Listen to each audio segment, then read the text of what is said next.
तो आज हम लोग एक न्यू आपको कहना चाहिए टॉपिक स्टार्ट करने वाले हैं जिसका नाम है मूवमेंट ऑफ ओशियन वाटर।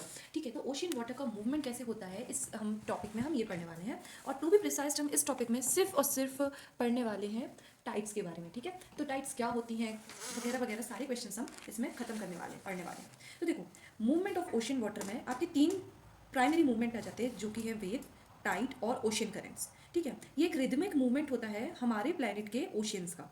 ठीक है, और ये जो फिनोमिनन है ये नेचुरल होते हैं और बहुत ज़्यादा इम्पैक्ट करते हैं हमारे ग्लोबल क्लाइमेट को, हमारे मैरीन इकोसिस्टम को और हमारी ह्यूमन एक्टिविटीज़ को। That's why it is crucial for us to learn about it, understand about it. ठीक है, जिससे कि हम आगे मतलब पॉलिसी फॉर्मेशन वगैरह में काम करते हैं, इसलिए हमें ये पढ़ना इंपॉर्टेंट है because they have an impact on global climate, marine ecosystem and human activities. ठीक है, तो सबसे पहले देखो, दो तरीके के मूवमेंट होते हैं, वर्टिकल मूवमेंट और हॉरिजॉन्टल मूवमेंट। अब हॉरिजॉन्टल मूवमेंट में इसको आप सुधार लेना थोड़ा। वर्टिकल मूवमेंट में आ जाएगा आपका टाइड्स, ठीक है, टाइड्स, और हॉरिजॉन्टल मूवमेंट में आ जाएगा आपका वेव्स और करंट्स। ठीक है, क्योंकि इनका प्रोपोगेशन देखना है आपको, भले ही आपको देखने में थोड़ा कंफ्यूजन लग सकता है लेकिन आपको प्रोपोगेशन देखना है कि ये क्या होता है। ठीक है, तो टाइड्स में क्या होता है, वर्टिकल मूवमेंट होता है वाटर का, है ना, मतलब वाटर लेवल बढ़ता है और कम होता है ना। और हॉरिजॉन्टल मूवमेंट किस में होता है, करंट्स वगैरह में और वेव्स वगैरह में। वेव्स कैसे होती है, हॉरिजॉन्टली प्रोपोगेट करती हैं। समझ में आ रही है आपको बात? ठीक है, तो वेव्स के बारे में हम अगली वीडियो में पढ़ सकते हैं, या तो नहीं भी पढ़ेंगे तो चलेगा। आपको अभी टाइड्स के बारे में और करंट्स के बारे में पढ़ना ज़्यादा इंपॉर्टेंट है। ठीक है, तो टाइड्स क्या होती है, देखो, long period slow rise and fall of water sea level over the whole ocean. कि लॉन्ग पीरियड में slow rise, slow plus rise and fall, rise भी हो रहा है और फॉल भी हो रहा है लेकिन स्लो हो रहा है सी लेवल का, है ना, पूरे ओशन में, इसे हम कहते हैं tides. Movement of entire water masses over very large distance, मतलब बहुत बड़े एरिया में पूरे एंटायर वाटर मास का क्या हो रहा है, मूवमेंट हो रहा है ना। अब ये क्यों हो रहा है, ये हो रहा है gravitational pull of sun and moon की वजह से। समझ में आ रही है आपको बात? और देखो, ये ट्वाइस अ डे वगैरह, अब ये सब आपको नहीं पढ़ना है। ठीक है, ग्लोबल फिनोमिनन होता है, 0.5 मीटर टू 15 मीटर तक की टाइड्स हो सकती हैं। हॉरिजॉन्टल होता है, और क्या होता है, प्रिडिक्टिबिलिटी इसकी एक्जैक्टली होती है। अब देखो, ये एक ना डिफरेंस है आपका वेव्स और टाइड्स में। ठीक है, तो अब देखो, अब हम टाइड्स को तो हम पूरे चैप्टर में ही पढ़ेंगे, बल्कि अभी हमें वेव्स को नहीं पढ़ना है आगे, तो हम वेव्स को अच्छे से पढ़ते हैं। वेव्स क्या है, short period, short period rapid up and down oscillation of sea water. ये ऑसिलेशन है ना, ऑसिलेटरी मोशन रख रहा है, मतलब ये अपने आप में। ठीक है, कॉज क्या है इसका, इसका मेन फैक्टर है विंड फ्रिक्शन ओवर सी सर्फेस। सी सर्फेस में जब विंड टकराएगी उससे फ्रिक्शन होगा और उसी से वेव्स फॉर्म होगी। उसका कॉज फैक्टर क्या था, gravitational pull plus centrifugal force. ठीक है, अभी हम आगे सब पढ़ेंगे। फ्रीक्वेंसी वेव्स की बहुत फ्रीक्वेंट होती है और टाइड्स की ट्वाइस अ डे मैक्सिमम होती है। फिर टाइम इंटरवल बहुत कुछ कुछ सेकंड्स में, अगर आप देखोगे, लहर लहर तो आती जाती रहती है। समझ में आ रही है आपको बात? स्केल देखो, 2 से 5 मीटर तक का रह सकता है ये, और ये एक लोकल फिनोमिनन होता है। ठीक है, ग्लोबल फिनोमिनन नहीं होता लाइक टाइड्स, है ना। और मूवमेंट देखो आप, मूवमेंट उसका होता है वर्टिकल मूवमेंट। समझ में आ रहा है, सॉरी, हॉरिजॉन्टल मूवमेंट, है ना। फिर प्रिडिक्टिबिलिटी, प्रिडिक्टिबिलिटी आप एक्जैक्टली इसको प्रिडिक्ट नहीं कर सकते हो वेव्स को। ठीक है, अब हम टाइड्स के बारे में टू बी स्पेसिफिक पढ़ेंगे। देखो बेटा, अब यूजुअली मैं क्या करती हूँ ना, कि कोई भी टॉपिक को पढ़ाने से पहले उसके जो आने वाले हैं कंफ्यूज्ड वर्ड्स, कंफ्यूजिंग वर्ड्स कहना चाहिए, या फिर आपको कहना चाहिए कि बहुत ज़्यादा जो दिमाग पच्ची होता है जिन शब्दों को सुन के, वो वर्ड्स हम ना पहले ही क्लियर करते चलते हैं। जब हम बाद में पढ़ेंगे तो आपको पता रहेगा कि ये कहाँ आ रहा है, ये क्यों आ रहा है, ये कैसे आ रहा है। ठीक है, तो ऐसे ही एक कंसेप्ट है हमारा बेरी सेंटर का। ठीक है, तो बेरी सेंटर क्या होता है, ये कॉमन सेंटर ऑफ मास होता है ऑफ 2 रोटेटिंग बॉडीज। जो बॉडीज दो बॉडीज है या 2 और मोर रोटेटिंग बॉडीज है, आपको कहना चाहिए, है ना। सेलेस्टियल बॉडीज आप मान लिया, प्लैनेट, स्टार, मून्स, ऑर्बिट वगैरह। ये जो रोटेटिंग बॉडी है, 2 रोटेटिंग बॉडी या फिर 2 से ज़्यादा रोटेटिंग बॉडी का कॉमन सेंटर ऑफ मास क्या है, वो होता है हमारा बेरी सेंटर। समझ में आ रही है आपको बात? ठीक है, तो ये कोई एक फिजिकल ऑब्जेक्ट या फिर फिजिकल पॉइंट नहीं होता है, मतलब फिजिकल एक स्टैटिक पॉइंट नहीं होता है, बट एक डायनेमिक पॉइंट होता है। ये बदलते रहता है, often located within the mass of massive body but sometimes outside as seen with Jupiter. देखो क्या रहता है, ये बेरी सेंटर जो ज़्यादा बड़ी बॉडी होती है, जो ज़्यादा मास वाली बॉडी होती है, उसके अंदर रहता है, उसके सेंटर में नहीं होता। अभी आप फोटो देखेंगे उससे बहुत अच्छे से क्रिस्टल क्लियर हो जाएगा आपको। ठीक है, तो ये बेरी सेंटर होता है। ये बेरी सेंटर आप समझ लें, 2 रोटेटिंग बॉडी है, उसके बीच की जो जगह है वो अपना क्या है, बेरी सेंटर है। ठीक है, अब ये बेरी सेंटर कैसे बनता है, देखो, जैसे अर्थ और मून दोनों ही क्या है, बॉडीज हैं, है ना, दोनों ही रोटेट कर रही हैं और दोनों ही एक दूसरे को खींच रही हैं, है ना। ग्रेविटी हमने देखा है ना, तो अर्थ क्या कर रही है, मून को पुल कर रही है, मून किसको पुल कर रहा है, अर्थ को पुल कर रहा है। So both earth and moon actually move in small circles around a shared balance point. तो ये जो बेरी सेंटर है, so both earth and moon actually move in small circles around a shared balance point. देखो, दोनों ही चीजें rotate कर रही हैं अपने आप में। ठीक है, लेकिन सिंस दोनों ही एक दूसरे को पुल कर रही हैं एक दूसरे की तरफ, है ना, तो क्या करेंगे, ये एक बैलेंस पॉइंट बनाएंगी और उसके आजू बाजू दोनों चीजें रोटेट करेंगी, और this balance point is berry centre.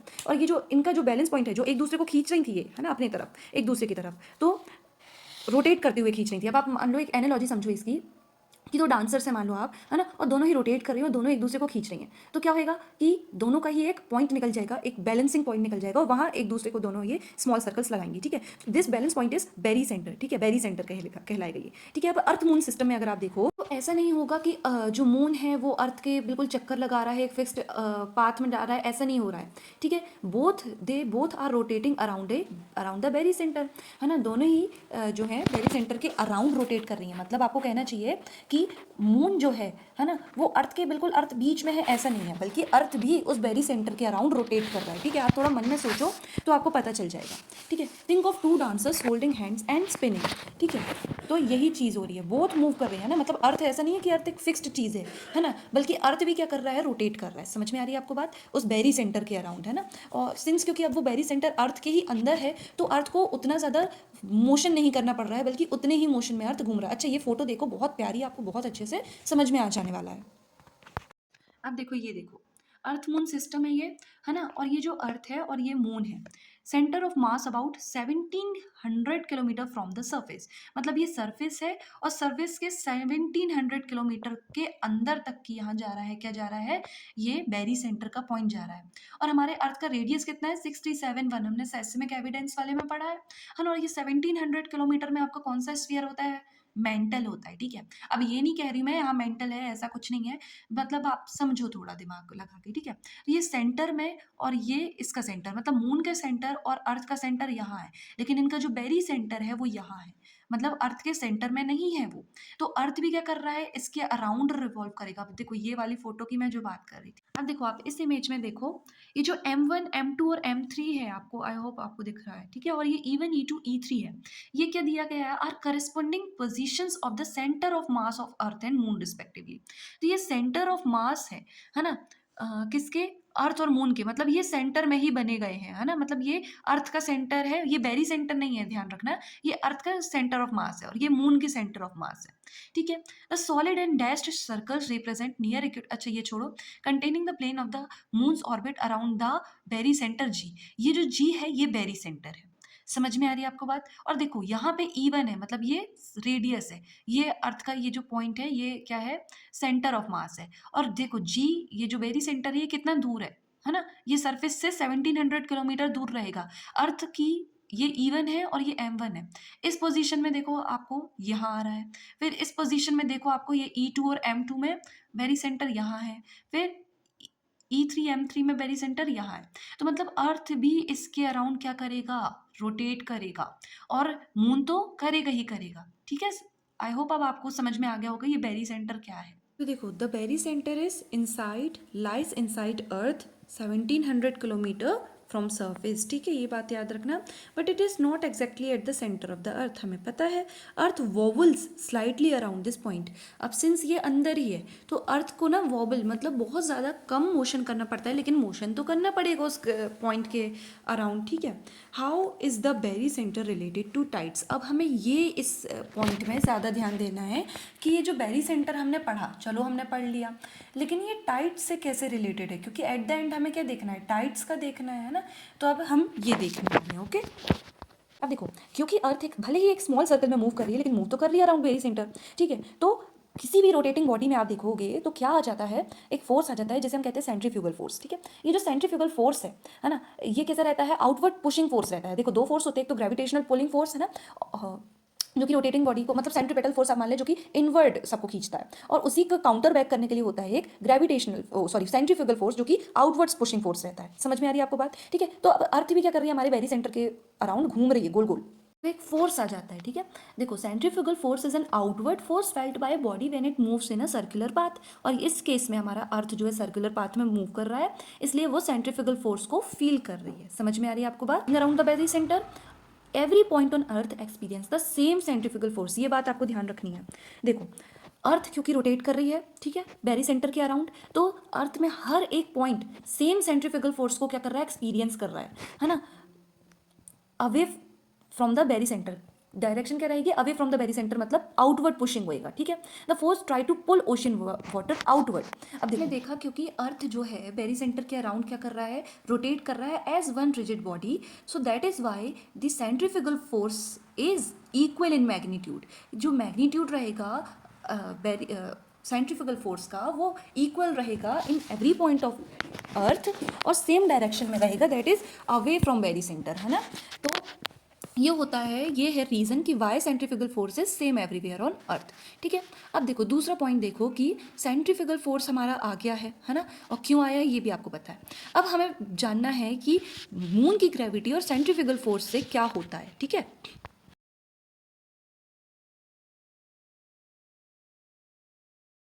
अब देखो मून की ग्रेविटी और सेंट्रीफ्यूगल फोर्स को हम कनेक्ट करते हैं।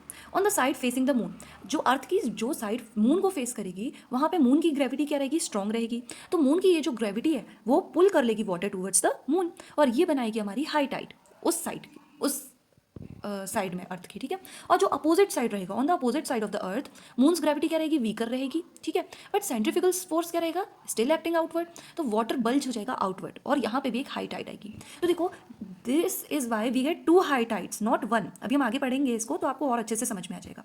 ठीक है, तो अब आप देखो एक लॉजिक चेन देखो आप कि देखो अर्थ और मून कॉमन बेरी सेंटर के अराउंड रिवॉल्व कर रहे हैं, जिससे अब रिवॉल्यूशन से, ये रोटेशन से आपको कहना चाहिए एक सेंट्रीफ्यूगल फोर्स आ रहा है। ठीक है, प्रोड्यूस हो रहा है ना, जो कि मून के ग्रेविटेशनल पुल के साथ दोनों चीज़ें रिजल्ट कर रही हैं 2 टाइडल बल्जेस में, जो कि अर्थ में फॉर्म होंगे सेम टाइम में। ठीक है,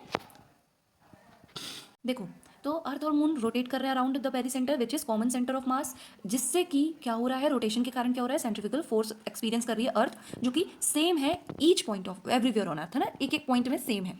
अब मून फेसिंग साइड से अर्थ की क्या करेगी, स्ट्रॉन्गर ग्रेविटेशनल पुल रहेगा जहाँ पे उस साइड में बल्ज होएगा, और अदर साइड में ग्रेविटेशनल पुल क्या रहेगा, वीकर रहेगा, लेकिन सेंट्रीफ्यूगल फोर्स क्या रहेगा, वहाँ सेम रहेगा, तो वहाँ पे भी बल्ज रहेगा।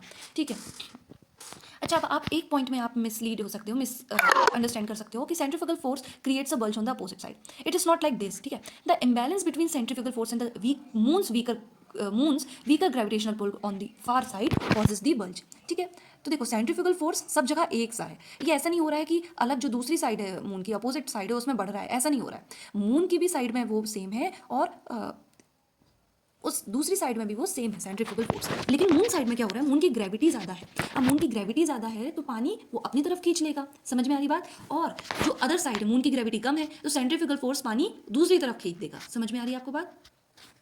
तो देखो क्या हो रहा है opposite side of the earth में, moon's gravitational pull is weak, centrifugal force remains same, so here centrifugal force becomes greater than moon's gravity, और रिलेटिव इम्बैलेंस के चक्कर में सेकेंड टाइडल बल्ज आपका आ जाता है, जो कि ग्रेविटेशनल बल्ज है। ठीक है, अब इस फोटो से देखो आपको और समझ में आ जाएगा। तो देखो सेंट्रीफ्यूगल फोर्स और ग्रेविटी क्या कर देंगे, एक दूसरे को बैलेंस कर देंगे।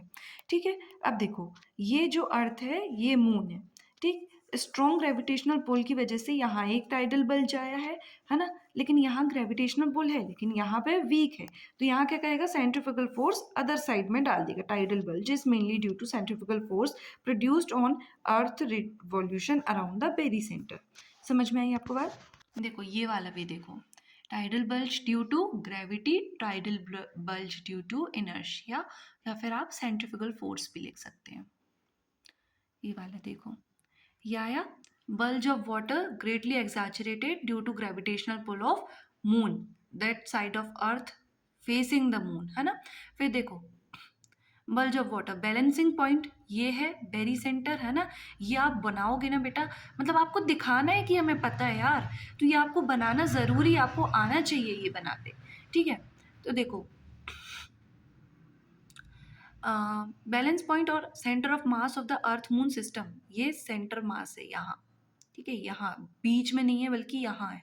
ठीक है, तो centrifugal force two resultant bulges of water, यहाँ से यहाँ तक की, यहाँ से यहाँ तक। ठीक है, तो ये हो गया आपका ग्रेविटेशनल फोर्स के कारण, ये हो गया आपका सेंट्रीफ्यूगल फोर्स के कारण, और ये two resultant bulges of water आया दोनों के कारण।